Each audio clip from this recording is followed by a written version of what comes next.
sa ulo ng mga humahataw na balita. Hataw Balita. Pangulong Ferdinand Marcos Jr. muling aalis patungong Singapore bukas para dumalo naman sa 10th Asian Summit. Hataw Balita. Opisyal ng Department of Education kinumpirma ang isang memo na nag-aatas na gawing diktadura na lamang ang terminong diktadurang Marcos sa salitang ginamit sa araling panlipunan curriculum sa grade 6. Hataw Balita. Vice President at Department of Education Secretary Sara Duterte kinontra ang mga grupong tumutuligsa sa panukalang confidential funds para sa Office of the Vice President at DepEd. Hataw Balita.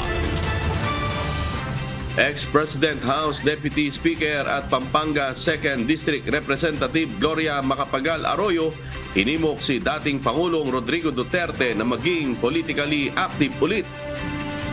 Hataw Balita. Ombudsman Samuel Martires umapila na hindi dapat maging pamantayan ang conviction rate ng ahensya kung nagagampanan ang mandato nito. Hataw Balita. At Ombudsman Samuel Martires iginit na lumalagana pa rin ang katiwalian sa bansa.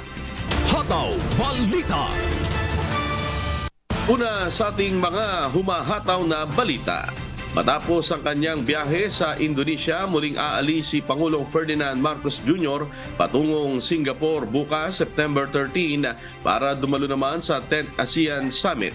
Ayon sa Presidential Communications Office o PCO, haharap ang Pangulo sa mga economic and business leader kung saan tatalakayin niya ang mga prioridad na polisiya at programa ng kanyang administrasyon na A Conversation with the President of the Republic of the Philippines. Dagdag ng PCO, ang Pangulo ang kauna-unahang Philippine President na magsasalita sa Milken Institute's Asia Summit. Habang nasa Singapore, makikipagpulong din ang Pangulo sa mga business leader para sa posibleng partnership ng ekonomiya ng Singapore at Pilipinas sa iba't ibang industriya. Ibinahagi naman ng PCO na dadalo rin si PBBM sa finals ng Formula 1 Singapore Grand Prix 2023 sa imbitasyon ni Singaporean Prime Minister Lee Hsien Loong. Ang pag-alis ng Pangulo ay tataon sa kanyang ika-66 na kaarawan bukas. Hataw Balita. Kinumpirma ni Department of Education o DepEd Bureau of Curriculum and Teaching Director Joy Sandaya ang isang memo na nag-aatas na gawing diktadura na lamang ang terminong diktadurang Marcos sa salitang ginamit sa araling panlipunan curriculum sa grade 6. Ayon kay Andaya, ginawa ito ng Bureau of Curriculum Development at ipinadala sa kanyang opisina. Pero paliwanag ni Andaya, parte lamang ito ng kanilang internal process. Hindi pa niya ito pinal dahil dadaan pa ang memo sa vetting process sa pilot implementation ng K-12 curriculum ngayong taon. Pinabulaanan din ni Andaya na isa itong uri ng historical revisionism. Anya, tatalakayin pa rin naman sa mga pagtuturo ang totoong mga nangyari noong martial law. Iginit din ito na walang political pressure sa pag-aalis sa pangalang Marcos mula sa diktadurang Marcos. Ayon kay Andaya, ang memo ay isang academic discourse habang nire-repaso ang curriculum. Hataw Balita. Wala umanong balak umuwi sa Pilipinas ang mga Pilipino na nagtatrabaho sa Morocco. Ayon kay Department of Foreign Affairs Assistant Secretary Paul Cortez, tuloy-tuloy naman at hindi naapektuhan ang trabaho ng mga OFWs matapos ang malakas na lindol sa nasabing bansa. Sa kabila nito, siniguro naman ng opisyal na nakantabay naman ang pamahalaan sakaling may kailangang i-repatriate o magbigay ng assistance sa kanila. Pakinggan po natin ang pahayag ni DFA Assistant Secretary Paul Raymond Cortez.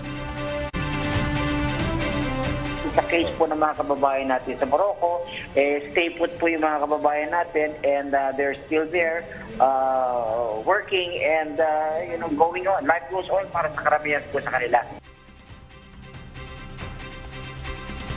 Batay sa datos ng DFA, nasa 4,500 ang mga Pilipino sa Morocco at 50 lamang sa mga ito ang nasa Marrakesh kung saan naitala ang epicenter ng lindol.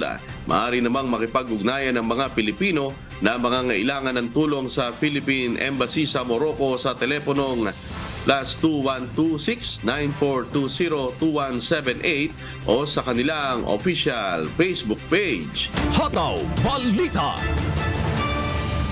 Kinontra ni Vice President at Department of Education Secretary Sara Duterte ang mga grupong tumutuligsa sa panukalang confidential funds para sa Office of the Vice President at DepEd. Sa isang opisyal na pahayag, direktang pinangalanan ni VP Sara sina ACT Teachers Party List Representative Franz Castro at Senator Risa Ontiveros sa pagkwestiyon ng mga ito sa hinihinging confidential funds ng OVP at DepEd. Ayon sa Vice Presidente, wala silang nailalabas na ebidensya hanggang sa ngayon upang patunayan ang kanilang mga aligasyon laban sa panukala. Kaugnay nito, pinasalamatan naman ni VP Sara si President Ferdinand Marcos Jr. at iba pang mga opisyal sa ilalim ng administrasyon sa pagsuporta at pagpapaliwanag ng mga ito upang kontrahin ang kasinungalingan ng mga grupong tumutuligsa laban sa confidential funds ng OVP at DepEd. Hataw Balita. Hinimok ni ex-President House Deputy Speaker at Pampanga 2nd District Representative Gloria Macapagal Arroyo si dating Pangulong Rodrigo Duterte na maging politically active ulit. Ito ang ibinahagi ni Senator Bongo matapos nitong mag-post ng mga larawan sa naganap umanong informal meeting nitong weekend kasama sina Representative Macapagal Arroyo, ex-President Duterte, dating Senate President Vicente Soto III at dating Executive Secretary Salvador Medialdea. Nakasaad sa post na isang simpleng kamustahan at masayang pagkikita ang nangyari kasama ang mga dating pinuno na naglingkod sa bayan. Sa nasabing pagkikita, nagbalik tanaw anyang mga ito sa mga panahong magkakasama pa sila sa gobyerno. Kinukumbinsi rin umano ni dating Pangulong Arroyo si ex-President Duterte na maging aktibong muli sa politika ng bansa. Hataw Balita. Nakapagtala na ng 22 suspected election-related violence incidents ang Philippine National Police may kinalaman sa gaganaping barangay at sangguniang kabataan elections o BSKE sa susunod na buwan. Ayon kay PNP Public Information Office Acting Chief Police Colonel Jean Fajardo, 2 lamang sa mga naiulat na insidente ang na-validate na bilang election-related. Kabilang narito ang nangyaring shooting incident sa Libon Albay at ang nangyaring pagpapaputok ng baril sa Malabang, Lanao del Sur na naganap noong filing ng Certificates of Candidacy o COC. 11 naman sa mga naiulat na insidente sa Regions 3, 5, 8, 9, 12 at 13 ang validated na walang kinalaman sa eleksyon. Samantalang 9 na mga insidente ay patuloy pa ring binabalidate. Pakinggan po natin ang pahayag ni PNP Public Information Office Acting Chief Police Colonel Jean Fajardo. Yung sa Libon Albay po ma'am ay considered na po yun as a validated election-related incidents dahil nga po 2 po doon sa 3 parameters ay na-meet po nitong insidente na po ito dahil yung victim po dyan ay incumbent na barangay kapitan, nag-file po siya ng Certificate of Candidacy and then yung nga po bang insidente na yun ay may have created a political tension that may somehow affect or influence po itong parating po nating electoral proceedings. Hataw Balita. Pansamantalang nireassign o inilipat muna ang mahigit sa 400 police personnel sa Bicol na may kamag-anak na kandidato para sa darating na barangay at sangguniang kabataan election sa susunod na buwan. Si Brian Baldarahe, humahataw. Hataw Balita. Aabot sa 475 police personnel mula sa Police Regional Office 5 ang nireassign sa iba't ibang lugar sa Bicol Region dahil sa pagkakaroon ng mga kamag-anak na tatakbo sa darating na barangay at sangguniang kabataan elections. Mag-uumpisa ang bagong assignment ng mga nasabing pulis mula September 8 hanggang November 7. Ayon sa PNP Region 5, layo nitong maiwasan ang posibleng impluwensya ng mga tatakbong kandidato sa mga kamag-anak nitong mga pulis na maaaring magdulot ng pagdududa sa proseso ng eleksyon sa iba't ibang lugar sa rehiyon. Tiniyak naman ng PNP Bicol ang kahandaan nito upang masiguro ang mapayapang halalan sa buong Kabikulan. Patuloy din ang kampanya ng PNP Bicol kontra sa mga pribadong armadong grupo at pagsugpo sa mga loose firearm.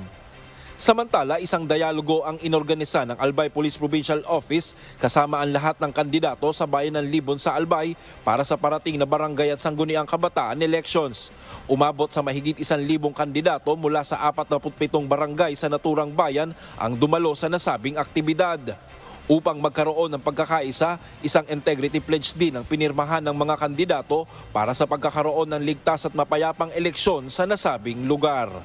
Diyos ang aming sandigan, serbisyo publiko ang aming pinahahalagahan. Brian Baldarahe, humahataw! Hataw Balita. Umapila si Ombudsman Samuel Martires na hindi dapat maging pamantayan ang conviction rate ng ahensya kung nagagampanan ang mandato nito. Sa mga nakalipas na taon, tinitimbang umano ang performance ng Office of the Ombudsman sa conviction rate ng mga kasong inihain nito sa Sandigan Bayan at trial courts ng iba't ibang lokalidad. Inihayag ito ni Ombudsman Martires sa budget deliberation ng ahensya sa House Appropriations Committee.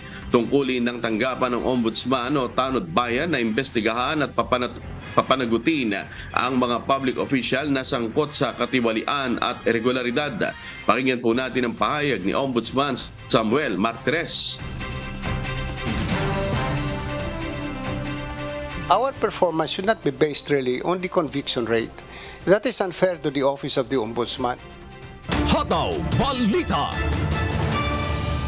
Iginit ni Ombudsman Samuel Martires na lumalaganap pa rin ang katiwalian sa bansa. Sa budget deliberation ng ahensya sa House Appropriations Committee, itong inihayag ng opisyal ng tanungin ni OFW Party List Representative Marisa Magsino kaugnay ng mga ulat ng umano'y extortion activity sa Overseas Filipino Workers o OFW ng mga kawani ng Bureau of Immigration at Bureau of Customs. Ayon kay Ombudsman Martires, hindi sagot ang mga batas ng bansa para tuldukan ang suliranin ng katiwalian sa bansa.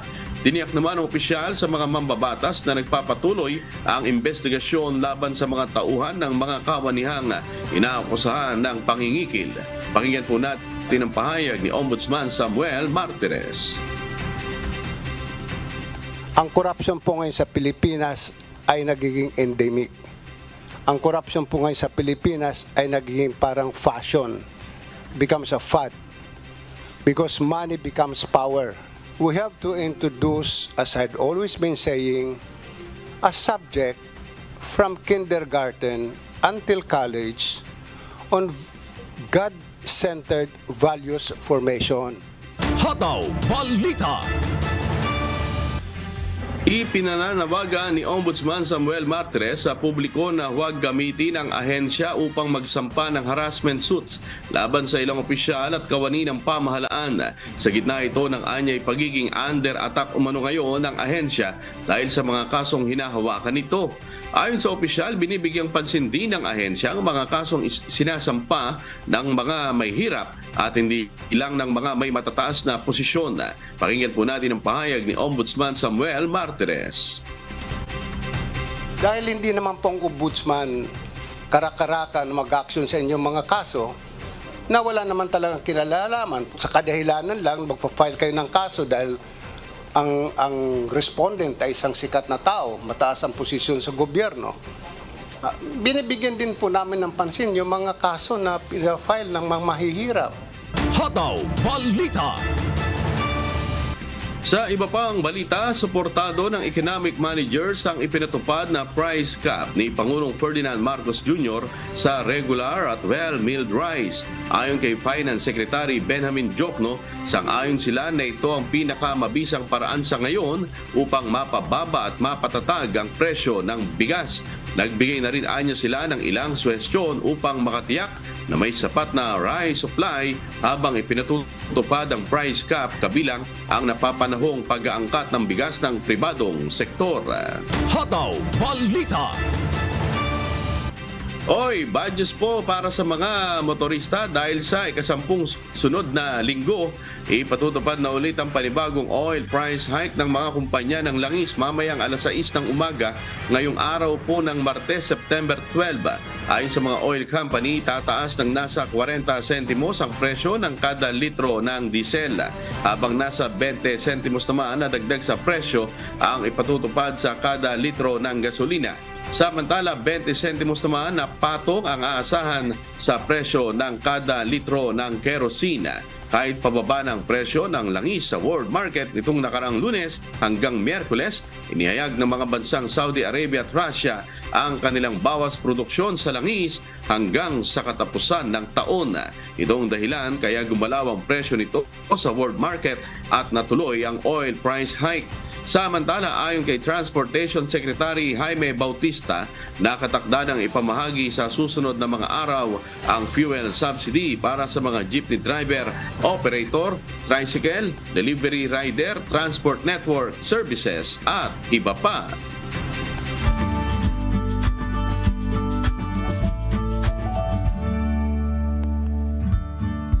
At sa ating ulat panahon sa kasalukuyan po, batay sa monitoring ng Philippine Weather Bureau Pag-asa, nakita na nakakaapekto sa bahagi ng Southern Luzon, Visayas at Mindanao ang southwest monsoon o habagat. Patuloy ding inoobserbahan ang low pressure area o LPA sa loob ng ating Philippine Area of Responsibility o PARA. As of 3 a.m. ngayong Martes, September 12, huling namataan itong nasabing LPA sa 790 km sa silangan ng Basco, Batanes. Asahan po ngayong araw na makararanas ang Batanes at Cagayan ng maulap na kalangitan na may kalat-kalat na pag-ulan at ng malakas na ulan na may pagkulog at pagkidlat dahil sa trap ng LPA. Ang Bicol Region, Mimaropa, Western Visayas, Zamboanga Peninsula, Barm at Northern Samar naman, inaasahan na magkakaroon din ng maulap na kalangitan na may kalat-kalat na pag-ulan at ng malakas na ulan na may pagkulog at pagkidlat dahil sa habagat. Samantala, makararanas naman ang Metro Manila at nalalabing bahagi ng bansa ng bahagyang maulap hanggang sa maulap na kalangitan na may kalat-kalat na pag-ulan o ng malakas na ulan na may pagkulog at pagkidlat dahil pa rin sa habagat o localized thunderstorms. Magandang balita dahil po sa kasalukuyan wala tayong nakataas na gale warning sa anumang baybayin ng bansa. Kaya po ang ating mga kababayang mangingisda, pati na rin ang may mga maliliit na sasakyang pandagat ay malayang makapapalaot sa mga baybayin. Sisikat po ang araw mamayang alas 5:45 ng umaga at lulubog naman mamayang alas 6 ng gabi. Tandaan, sa bawat araw na ating nasisilayan, tayo magpasalamat sa Diyos na may lalang. Oras, alas 5:28 na po ng umaga at sa pagpapatuloy ng Hataw Balita Pilipinas. Naaksidente ang isang lalaking nakamotorsiklo matapos umanong tumakas sa isang checkpoint sa Butuan City nitong linggo. Samantala, isang rider din ang tinulungan ng UNTV News and Rescue nang naaksidente ito sa kaparehong lungsod matapos namang makasagasa ng aso na nasa gitna ng kalsada. Si Joshua Antonio humahataw. Hataw Balita. Aksidente ang sinapit ng isang motorcycle rider matapos umanong takasan ng checkpoint ng mga otoridad sa Barangay Baan, Kilometer 3, Butuan City. Habang naruruging po kami sa Butuan City, tinawagan kami ng Operation Center ng Butuan, CDRMO. Meron daw vehicular accident sa Baan KM3. So mabilis kami nagresponde. Pagdating namin doon sa area, nakaupo sa gilid ng karsada ang victim. Ayon sa polis na naka-duty, pinaran nila ang 35 anyos na rider pagdaan nito sa checkpoint. Ngunit sa halip na huminto ay humarurot pa ito papalayo. Sa pagmamadali ay nabangga nito ang isang tricycle dahilan ng pagkakatumba ng minamaneho nitong motorsiklo. Wala naman nasaktan sa mga sakay ng tricycle. Ngunit ang rider, nagtamo ng mga gasgas sa kanang bahagi ng binti at mga kamay na kaagad namang nilapatan ng paunang lunas ng UNTV News and Rescue Team. Matapos malapatan ng paunang lunas, dinala ito sa Holy Child Colleges of Butuan Hospital.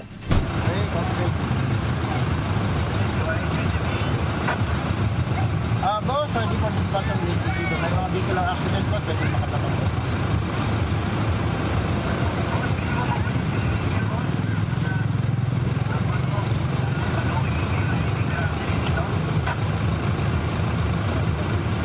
Okay, boss. Okay, proceeding mo, boss. Kalma. Kailangan ito. Kalma. Isa pang motorcycle accident ang nirespondihan ng UNTV News and Rescue Team sa Barangay Lemon, Butuan City. Kinilala ang aksidenteng rider na si Nestor Roma. Kwento ng kasamahan nito, may nahagip silang aso na nasa gitna ng kalsada. Natingala lang ko kay natumba ron, may galitin. Ang akong importance pastungan nung natumba man ta na siya nga na ako yung naguna sa amo nga motor kaya naman ko sa luyo di kaya na ako maklaro gabi naman nga ana siya nga ako yung naguna motor na banggaan tong ero tapos wala na tumba tong nakabangga kay murag napingisra sa katong kay kami may nagsunod kami may naka kuan sa ero na sentro niya mo tong na balitok gid mga tulo ka dupa ang nakuha na mo nalabayan na mo duha. Nagikan mi sa Malikato, sa Las Nieves ug sa Bonifacio. Nagtamo ng multiple abrasion sa mukha, kamay at tuhod si Roma na kaagad namang nilapatan ng paunang lunas ng UNTV News and Rescue. Matapos ang ginawang assessment sa biktima, dinala ito sa Agusan del Norte Provincial Hospital. Diyos ang aming sandigan, serbisyo publiko ang aming pinahalagaan. Joshua Antonio, Humahataw. Hataw Balita. Umaunti ang supply ng strawberry na nakukuha ng Baguio City sa mga karatig probinsya nito na nagdulot ng pagtaas ng presyo nito na umabot ng 800 pesos kada kilo. Samantala, bagyang bumaba naman ang presyo ng ilang highland vegetable sa Benguet. Si Grace Flores, Humahataw. Hataw Balita. Sa pag-iikot ng UNTV News sa fruit section ng Baguio Public Market, kapansin-pansin na walang mga nakadisplay na mapupula at naglalakihang strawberry. Tanging ang preso lamang ni Aling Jean Ngamyoten ang may paninda. Gaya ngayon, mga 20 kilos lang. Pero nung nakaraan, mga 12 kilos, ganun, mga 10. Ganun, yun lang. Pero hindi natin alam kung may maha-harvest pa ulit sila. Hindi pa halos ito hinog pero pinitas na ng strawberry producers sa Benguet dahil sa nag-force harvest sila kaysa masira ng walang tigil na pag-ulan. At dahil kakaunti ang supply, pumalo na ito sa 700 kada kilo at 800 naman per kilo sa mga magaganda o first class na strawberry. Konti pa lang kasi. At saka ilang linggo na, halos isang buwan na.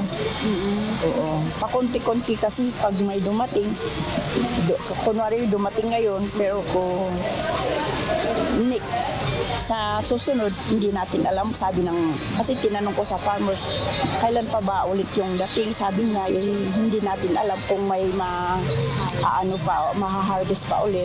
Ayon pa kay Jean, bago ang bagyong Egay, 50 kilos every other day ang supply ng strawberry na dumarating sa kanila. Pero ngayon, nasa 15 kilo na lamang kada 3 araw ang dating ng supply nito.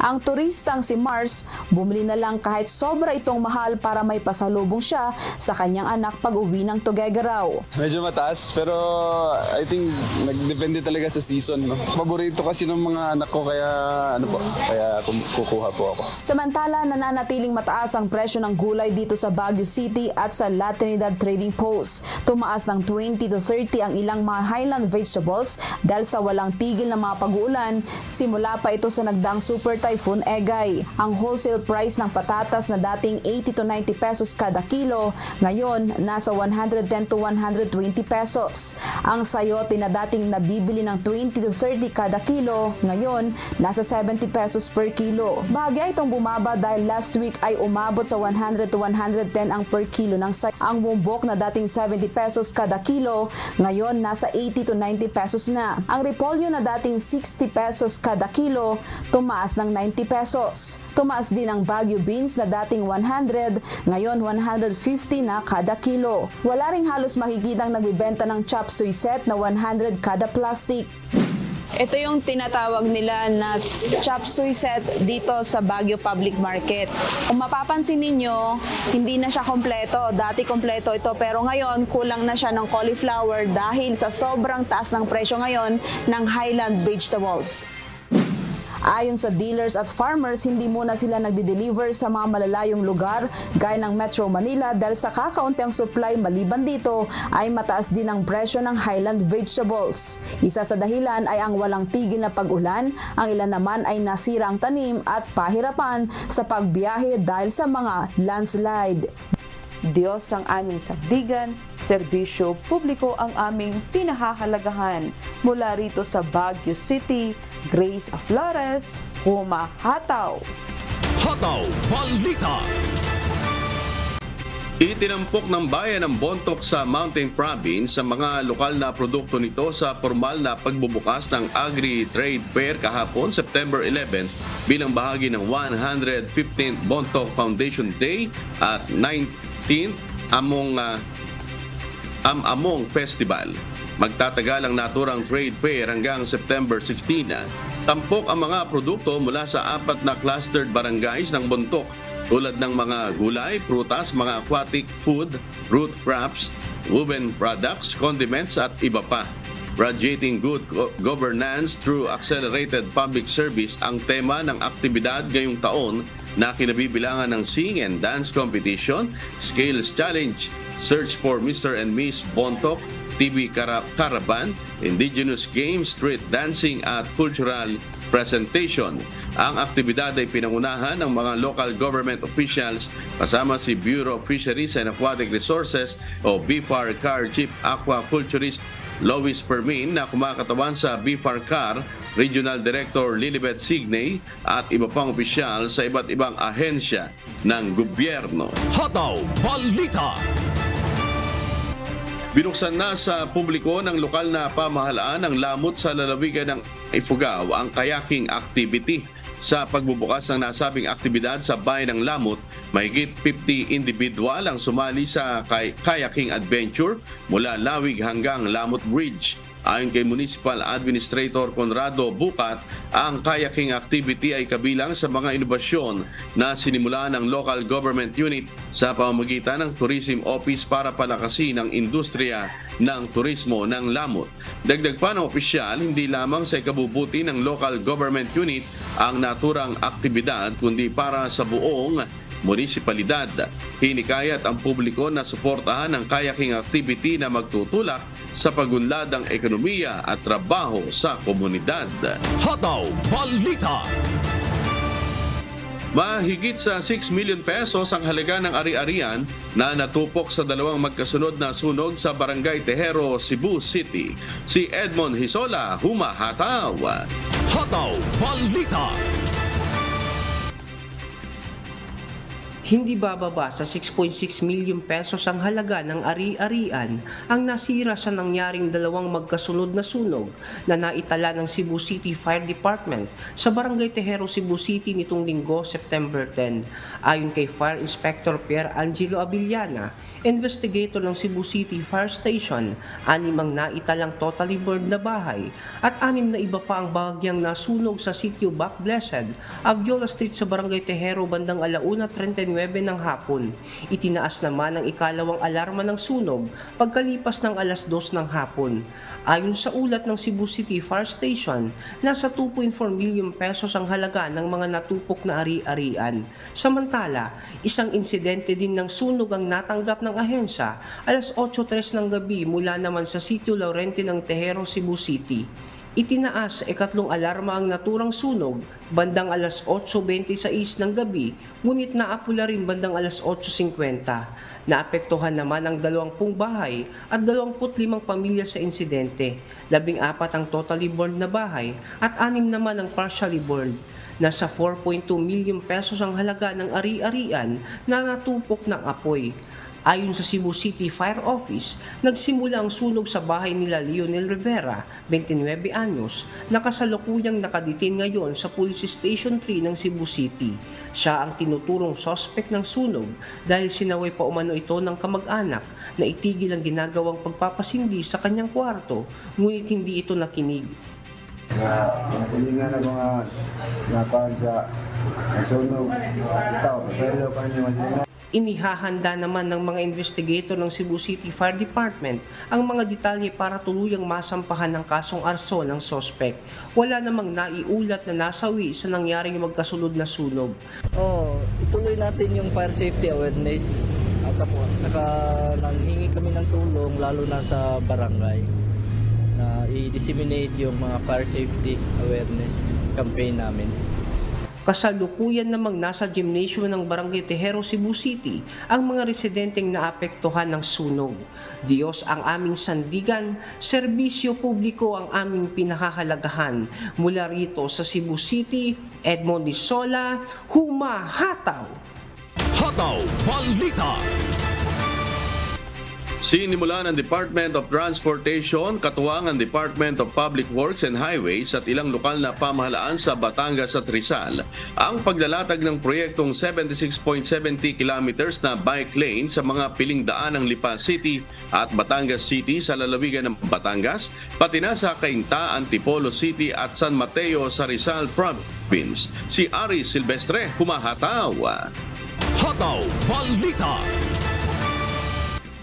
Isang groundbreaking ceremony ang isinagawa kahapon September 11 sa Lipa City, Batangas para sa proyekto ng Department of Transportation o DOTR na expansion of active transportation infrastructure sa Region 4A. Babagtasin sa proyektong 76.70 kilometrong Class 2 at 3 na bike lanes ang Antipolo City, Cainta at San Mateo sa probinsya ng Rizal, kasama na ang Lipa City at Batangas City sa lalawigan ng Batangas. Pinangunahan ni Transportation Secretary Jaime Bautista ang pagsisimula sa seremonya para sa proyekto katuwang ang Department of Public Works and Highways o DPWH at ilang lokal na pamahalaan. Inilatag ang proyektong 76.70 kilometers bike lanes na may misyong magdulot ng mabuti sa kalikasan at sa kalusugan ng mga mamamayan sa mga nabanggit na lugar. Isa yan sa mga objectives nung bakit meron tayong bike lane, no? Para magkaroon talaga ng dedicated lane para sa kanila, no? Meron tayong tinatawag na yung Class 1, Class 2 at saka Class 3, no? Yung Class 1 ay talagang sila lang, no? Bike lane na para lang sa mga siklista, walang ibang gagamit, no? Yung Class 2 ay merong nakasegregate pero may katabi. Pwedeng yung kabilang side ay tatakbuhan ng ibang transport equipment o transport vehicles, no? Binigyan din nila ang kahalagahan ng bike lanes upang maging isa sa mode of transportation sa Calabarzon Region. Inaasahang makapaghihikayat ang proyekto ng mga tao na gumamit na lamang ng bisikleta, lalo na kung sa malapit na lugar lamang ang kanilang pupuntahan. Sa pagkakaroon ng bike lanes, makatutulong din aniya ito sa kaligtasan ng mga nagbibisikleta, kahit nasa mga highways o national road. Lubos naman nagpapasalamat ang mga dumalong siklista dahil sa nabigyan ng prioridad ang kapakanan ng mga kagaya nilang nagbabike lang sa mga malalayong lugar. Isang malaking kasiyahan sa amin dahil kami mga bikers. Minsan daan-daanan lang, wala kami sariling danan. Ngayon, ginawa ni Secretary na binigyan kami ng way. Kaya malaking tulong sa amin. Saka nakakatakbo kami ng maayos at walang kakaba-kaba. Patuloy din ang pagsuporta ng mga local government unit ng Batangas at Rizal para mapaigting pa ang proyekto at maging maayos ang paglalakbay ng mga siklista. Diyos ang aming sandigan, serbisyo publiko ang aming pinahahalagahan. Ari Silvestre, Humahataw! Hataw Balita! Siyam na magsasakang tumanggap ng titulo ng lupa mula sa Department of Agrarian Reform sa ilalim ng programang Support the Parcelization of Lands for Individual Titling sa bayan ng Balud, Masbate nitong nakaraang linggo.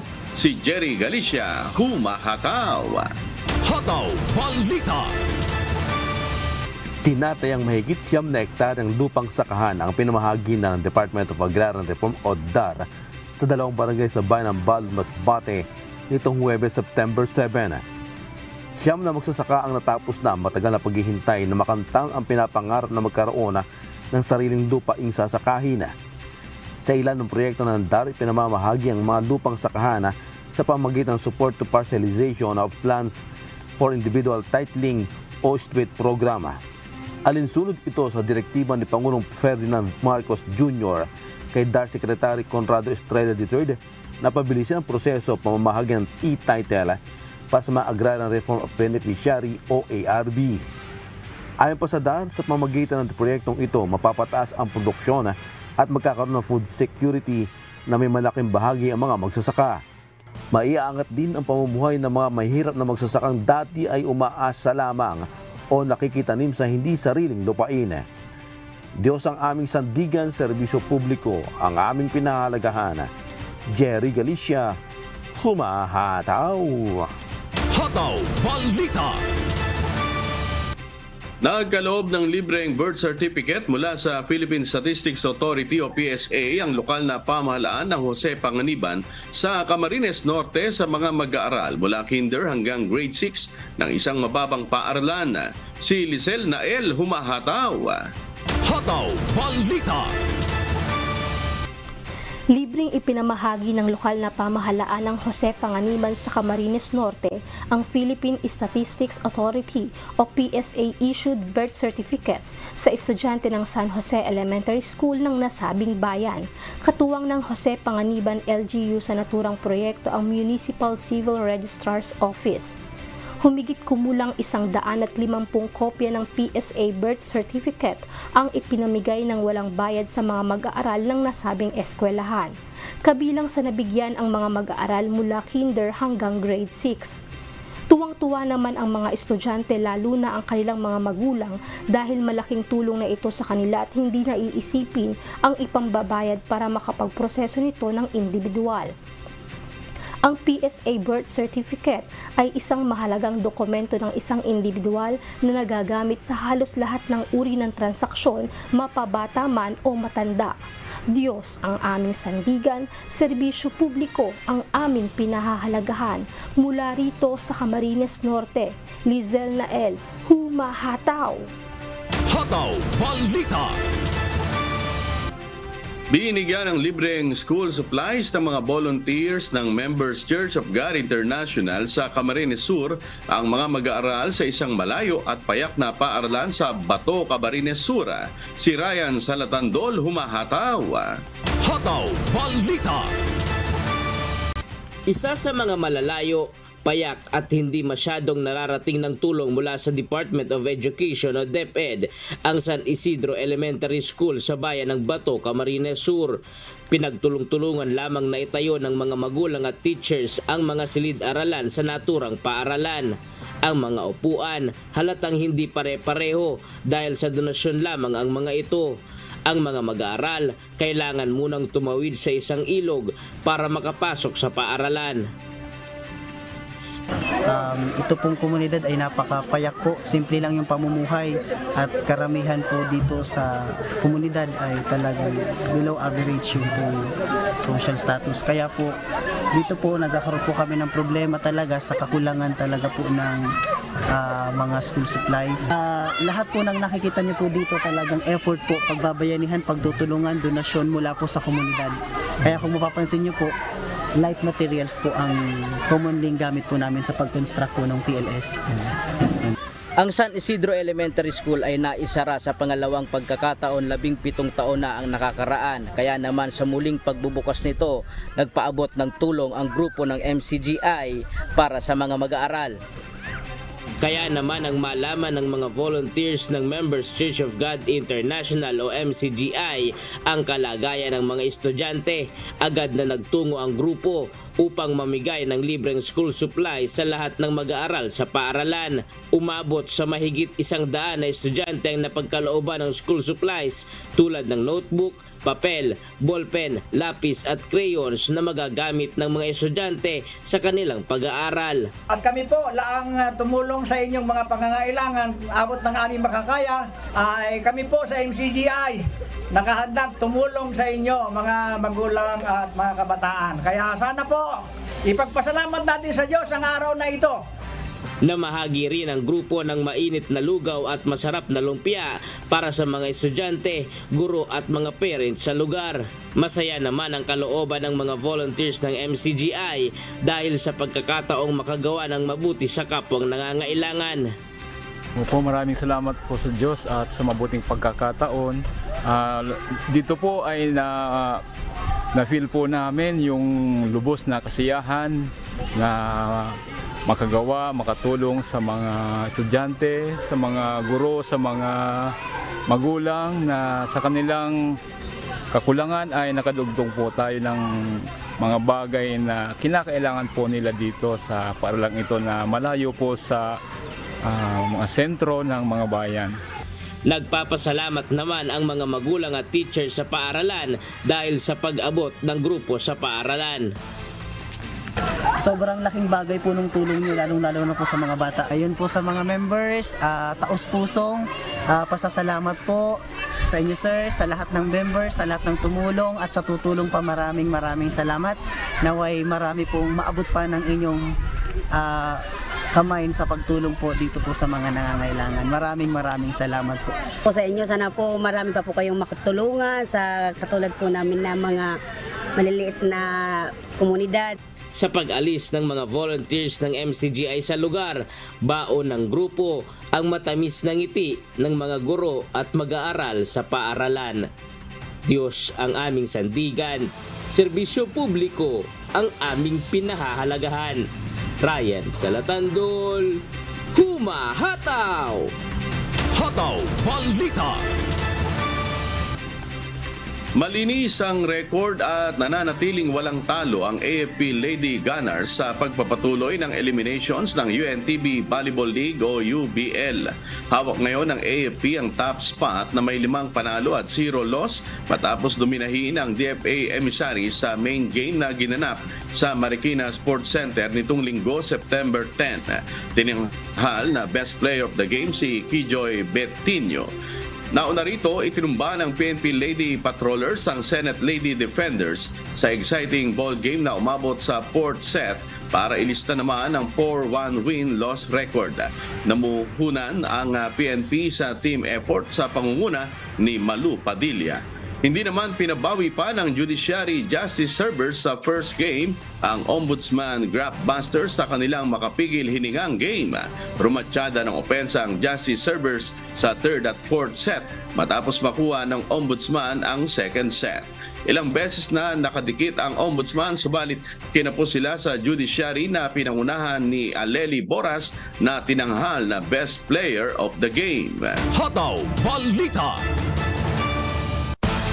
Congratulations po sa inyo sa mga nanalo dyan sa nagpapatuloy na UBL. Ayan.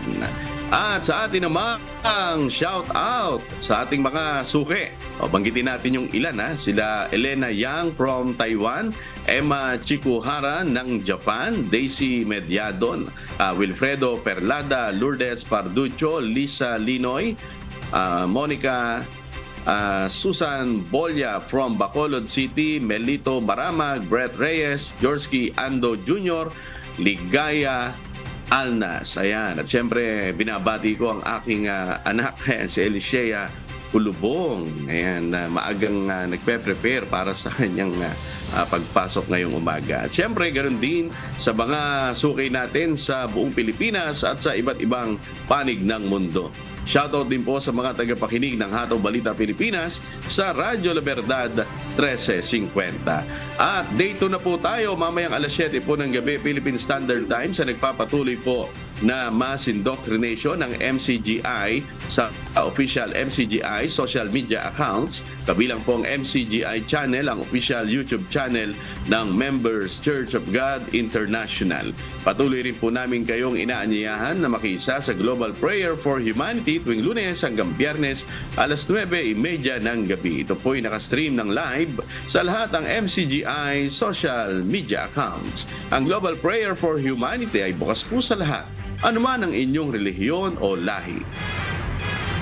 Mga kasambahay, kung meron po kayong balitang hindi ninyo napanood o kaya ay may nais kayong muling panoorin sa Hataw Balita Pilipinas, bisitahin lamang po ang aming mga official social media account. I-like at i-follow ang UNTV News and Rescue Facebook account at i-click ang subscribe button sa UNTV News and Rescue YouTube channel. Mapapanood nyo rin po rito ang iba pang news programs ng UNTV, pati na ang iba pang videos na nag-iisang public service channel. Kaya, subscribe, like, and share. At sa aming ibabahaging mga salita ng Diyos na ating sandigan, mula sa Kawikaan, Kapitulo 10, talatang 17. Nasa daan ng buhay, siyang nakikinig ng saway, ngunit siyang nagpapabaya ng saway ay nagkakamali.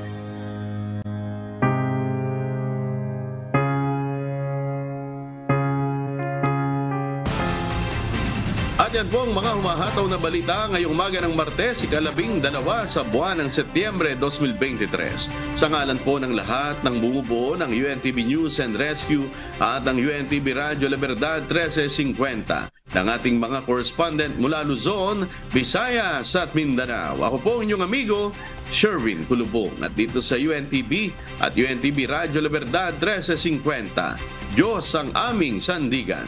Serbisyo publiko ang aming pinahahalagahan. Susunod na po ang Good Morning Kuya. Salamat po sa Diyos at magandang umaga.